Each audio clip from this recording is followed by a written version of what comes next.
Reginaldo, queria falar dessa questão do Lula e o TPI, o Tribunal Penal Internacional. Eu vou começar com a declaração do Lula, retificando a declaração que ele deu no dia anterior. Vamos lá.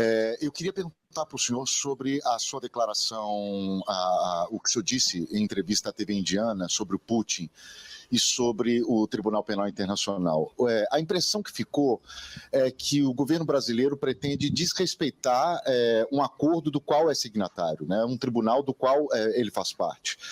O que o senhor quis dizer ali exatamente? Também ficou a impressão que o senhor faz uma defesa muito exagerada, às vezes, de um líder que é cada vez mais autoritário, que invadiu um país vizinho, né? Não foi a primeira vez.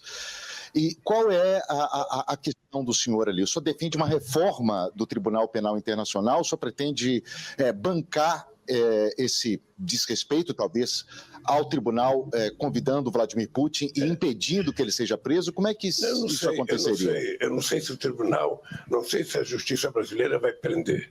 Isso que decide a justiça não é o governo nem o parlamento, é a justiça que vai decidir. Tá? É importante, eu inclusive quero estudar muito essa questão desse Tribunal Penal, porque os Estados Unidos não é signatário dele, a Rússia não é signatário dele.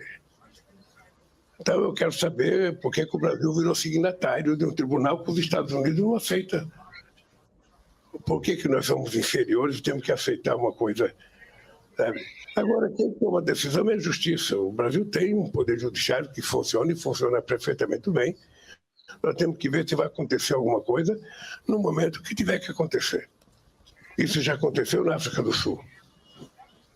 Possivelmente tenha se repetido aqui. Eu nem sei se ainda é signatária. Ainda também não é signatária. Sabe? Então, é um absurdo.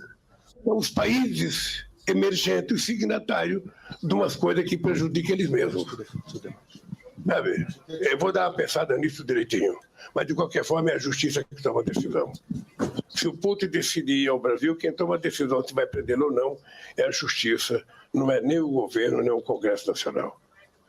Eu espero que tenha acabado a guerra, espero que o tribunal tenha feito a sua posição para que a gente possa votar à normalidade. O senhor tiraria o Brasil do tribunal? Eu não sei, eu estou falando que eu vou só estudar. Eu quero saber por que nós entramos, a Índia não entrou, a China não entrou, a Índia não entrou, os Estados Unidos não entrou, a Rússia não entrou. Eu vou saber por que o Brasil entrou. A Ucrânia também não é signatária do Tribunal Penal Internacional. Reginaldo, antes de te passar a palavra aqui, tem uma carta publicada na Folha de uma juíza do Tribunal Internacional nomeada pelo Lula. E ela fala assim: meu presidente Putin deve ser preso se vier ao Brasil. Se chama Silvia Steiner, ex-desembargador. Já teve aqui conosco a Silvia. Ex-desembargadora e procuradora da República, que atuou no TPI de 2013 a 2016. E ela escreve para o Lula em primeira pessoa e fala assim: meu presidente, meu nome é Silvia Steiner, fui por 13 anos juíza do Tribunal Penal Internacional. Os que lá ainda trabalham lembram-se da juíza brasileira e a mim se referem como uma excelente juíza e como alguém que honrou seu país. Tenho orgulho disso, é claro. E é por isso que tomo a liberdade de me dirigir ao meu presidente para falar dos comentários feitos por você acerca do Tribunal Penal Internacional, instituição que honrei enquanto honrava meu país. Uma assertiva inicial se faz necessária. Você é meu presidente, meu voto com certeza foi importante ao lado de outros milhões para elegê-lo presidente do meu país. Nunca fui minion com a graça de Deus, mas foi seu antecessor, o inominável, quem pela primeira vez sugeriu que meu país deveria desligar-se do Tribunal Penal Internacional. Afinal, ele tem várias denúncias a serem examinadas pela Procuradoria daquele tribunal e talvez se torne um dia réu por crimes contra a humanidade. Mas você, por outro lado, foi quem me fez juíza daquele tribunal, meu presidente. Foi na sua gestão e graças ao empenho de seu ministro Celso Amorim que fui eleita como a juíza brasileira do TPI em fevereiro de 2003. Aí ela segue aqui, falando, e termina assim. Obrigado, meu presidente, por manter nosso país no patamar de prestígio de que ele sempre desfrutou no cenário internacional. Não voltemos à situação do governo anterior.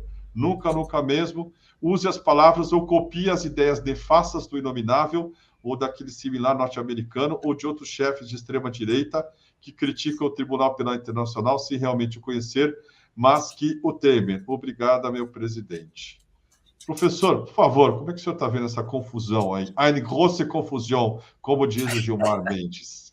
Olha, quando sai... Eu queria começar com uma pergunta para o professor. Se existe uma polêmica, se o Tribunal Penal Internacional tem jurisdição para poder expedir esse mandado do Putin. Também queria que o senhor pudesse comentar sobre isso.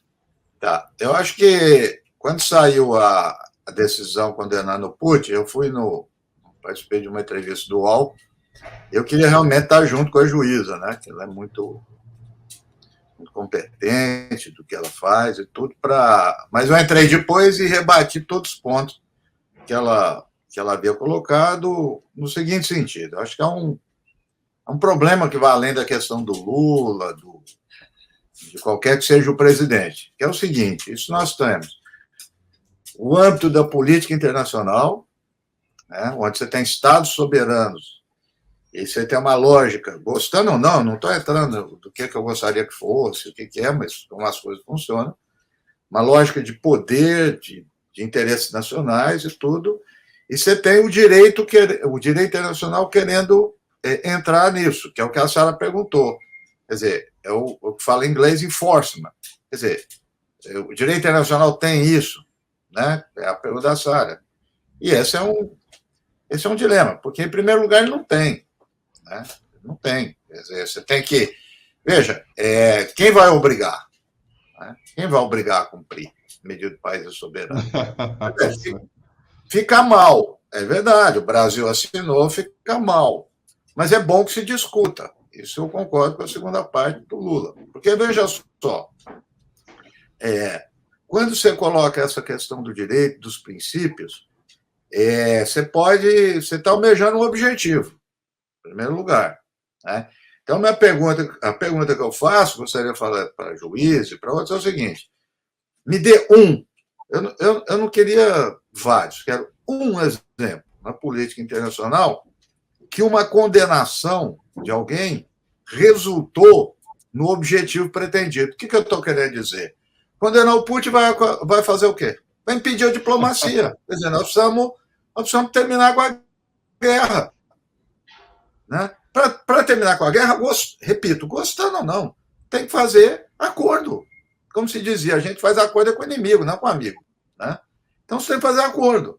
Aí, na medida que você impede o governante de um país a circular territorialmente, a se manifestar, você está fazendo o quê com ele? Você está jogando ele do outro lado. Então, isso aconteceu com o Sudão. Que, aliás, quando houve a condenação lá do Bashir no Sudão, ele aumentou a repressão. O efeito, ele gera o efeito inverso, porque qual é a saída para o cara? O que ele vai fazer? Né? Então, esse é um ponto que posso voltar depois. Então, o direito e a política internacional. O outro, eu também queria um único caso, único, é que todos aqueles que foram condenados de países que perderam a guerra. Não condena quem ganha a guerra. Né? Então, isso é uma hipocrisia. Né? Quer dizer, nós podemos citar vários, mas os casos explícitos de Israel. O que aconteceu até hoje com Israel? Algum governante de Israel?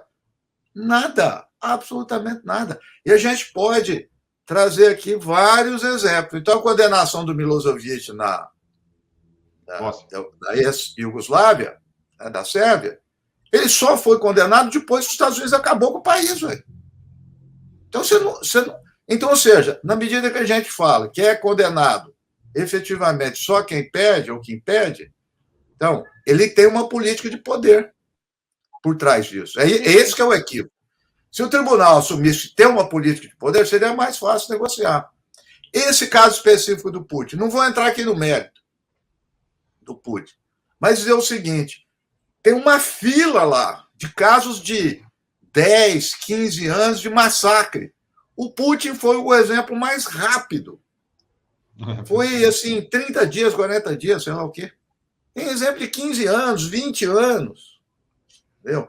Outra coisa é o seguinte, que eles dizem que o caso do Putin foi quase que totalmente baseado em reportagens do New York Times. Não teve uma investigação, né? Foi uma comissão lá, mas não tem essa independência, que não tinha participação por exemplo, de outros países que não se coadunam com a aliança. Então, o que eu estou querendo dizer? Estou querendo dizer o seguinte: as pessoas elas acham que, por boa vontade, por bom princípio, a gente molda a política internacional pelo direito. Não é verdade. Certo? Tem um filme, e não é só o filme, ele relata muito bem esse fato, que ele ganhou o Oscar. É um documentário sobre o McNamara, Névoa da Guerra.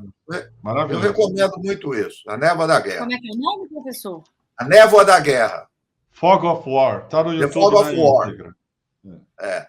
E o que acontece? O McNamara deu uma crise de consciência nele, porque ele participou dos massacres que os Estados Unidos fez, e ele deu essa entrevista para o cara e foi muito boa. Então ele diz o seguinte, que quando estava ali na Segunda Guerra, no Japão, esse fato é importante. Ele era assessor, ele não era nada, ele era assessor do secretário, naquela época eu acho que ainda tinha secretário de guerra, né, dos Estados Unidos, que era o LeMay. E o LeMay, um dia chega para ele e fala, olha, o negócio é o seguinte, mais ou menos assim, nós vamos ter que ganhar essa guerra. Porque se a gente perder, nós vamos ser julgados pelo tribunal. Então, o que ele estava querendo dizer? Quem ganha não é julgado. É verdade, ué. Quer dizer, quando inaugura isso, eu pós-Segunda Guerra Mundial com o Nuremberg. Né? Vai lá um promotor americano, cheio de boa vontade, condena alguns nazistas.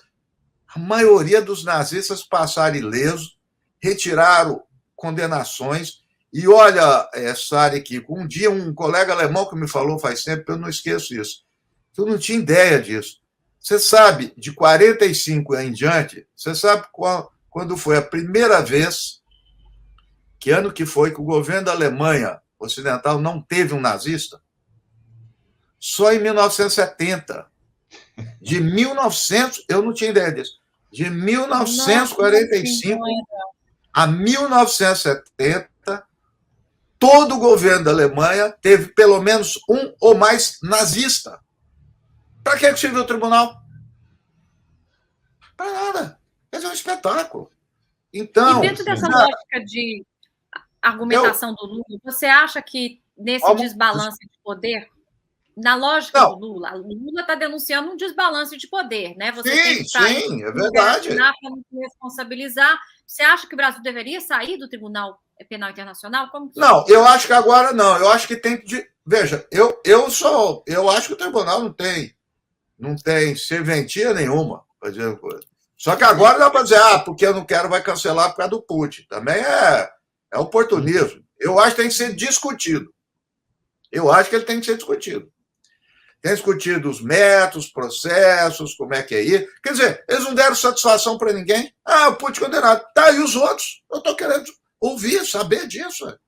Todos nós. O mundo inteiro está cheio de massacre na África, com cumplicidade do Ocidente. Eles não acusam os cúmplices. O Milosevic, que foi condenado, até um tempo antes, ele era aliado dos Estados Unidos na Iugoslávia. São esses problemas que fica tudo... E tem muita gente, amigos meus, todos progressistas, eles acham que é possível. Então, é aquela ideia. Mantém o princípio, ainda que pereça o mundo. Quer dizer, mantém esse princípio para quê? Você não adianta nada. Né? Eu até ia falar, o Lula, que tem boas tiradas, na hora que ele pensar, ele podia sugerir o seguinte. Ele presidiu o G20, mas fazer uma reunião nos Estados Unidos. Porque o Putin vai poder entrar. Vai ser uma ironia. Quer dizer, uma reunião do G20 nos Estados Unidos, presidido por Lula, e o Putin pode entrar lá, ué. Qual o problema? Quer dizer, por que os Estados Unidos não assinou? Eu responderia para o Lula. Os Estados Unidos, sim. Porque eles não querem, eles manifestaram na época, que seus militares, seus políticos sejam julgados. Eles não aceitam isso. Porque a soberania dos outros é relativa, deles não. Claro. Eles falam isso. Eles mesmos julgam os seus. Né? Não tem. Então, ele não assinou. Não foi só republicano, hein? Democrata também. Democrata também não assinou. Nem Obama, que ganhou o prêmio Nobel, ninguém. O Lula nisso tem razão. Você quer ouvir? Vamos ouvir. Vamos conversar, vamos debater. né? O caso do Putin e outros, eu gostaria de debater outros casos também, de os chamados criminosos, né? Então, esse negócio revela, no fundo, o também... O Kissinger está fazendo 100 anos de uma boa, o Kissinger? O Kissinger. O Kissinger. Nixon e Kissinger. Ó, que deu um golpe ali, ajudou o golpe no Chile, que hoje faz 50 anos. Não, golpe no Chile.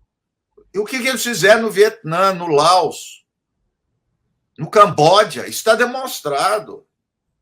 Quando estava assinando um acordo de paz em Paris, o Kissinger e o Nixon mandaram bombardear. Por quê? Para negociar com mais força. Aqueles B-52.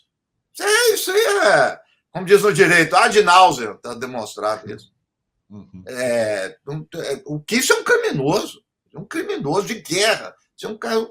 Mas não tem nada, não acontece nada. Vai lá, dá conferência. Veja, eu não sou a favor. Porque, viu, ele foi lá conversar com o Xi Jinping. Porque o mundo da política internacional, se não tiver isso, nós vamos entrar no piores do mundo, se não tiver conversação. Tá? Na Segunda Guerra Mundial, o Ribbentrop conversava, o chanceler do Hitler conversava com o Churchill. Entendeu? Então, assim, não pode queimar essas pontes. A condenação queima. Ela impede, ela dificulta. Né? Nós estamos vendo o caso. Ela faz com que o outro fique o quê? Numa defensiva e vai o quê? Quer dizer, o que eles esperam? Que o Putin levante a mão e diz assim, opa, me rendo, estou indo aí agora. Ou que ele vá para a África do Sul, ou vá mesmo para o Brasil. Não vai, né? Que vai querer que ele faça o quê? Ou que quer dar golpe de Estado. Isso sim, isso já é um perigo, porque ela pode induzir o golpe de Estado nos países. Por quê? A oposição, em qualquer desses países, com razão, na lógica da oposição, ela começa a usar o tribunal para dizer, e se o Putin sair, vamos supor, o Putin sai, entra o governante, ele manda o Putin, que é contra ele manda o Putin para o julgamento. Então, ou seja, o Tribunal Penal Internacional acaba sendo um instrumento da política doméstica. Ué, nós não pedimos para condenar o Bolsonaro? Eu também pedi. Por quê? Porque a gente também vê o quê? Que tem sentido. Né? Não é que é concordar.